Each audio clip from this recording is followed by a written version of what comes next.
আমাদের আজ একটাই দাবি, দীর্ঘ 11 বছর পশ্চিমবঙ্গে কোনো বিশেষ শিক্ষক নিয়োগ হয়নি।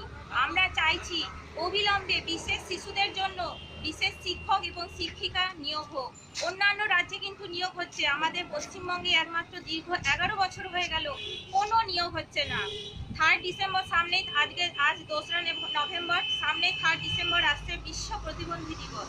ওই দিনটা আসলে সবাই বিশেষ শিশুদের নিয়ে অনেক রকম প্রতিশ্রুতি দেন, অনেক রকম কথা বলেন, কিন্তু ওনাদেরকে একটা মর্যাদা, ওনাদেরকে মানুষের পরিণত সমাজের একটা যথাযোগ্য মানুষ করে তুলতে হলে একমাত্র বিশেষ শিক্ষকই পারে ওদেরকে যথাযোগ্য মানুষ করে তুলতে। সাধারণ বিদ্যালয়ে সাধারণ শিক্ষকরা কখনোই বিশেষ শিশুদেরকে শিক্ষা দিতে পারে না। একমাত্র এই আমরা বিশেষ শিক্ষক এবং শিক্ষিকারাই পারি সাধারণ শিশুদের পাশাপাশি বিশেষ শিশুদেরও শিক্ষা প্রদান করতে।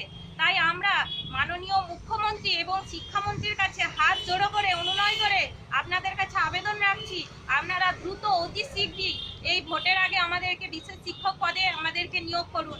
এটা আর না হলে আমাদেরকে স্বেচ্ছা মৃত্যুর অনুমতি দিন। আমরা এটাই আপনার কাছে হাত জোড়ো করে অনুরোধ করছি। আপনার নাম? আমার নাম রূপা জানা।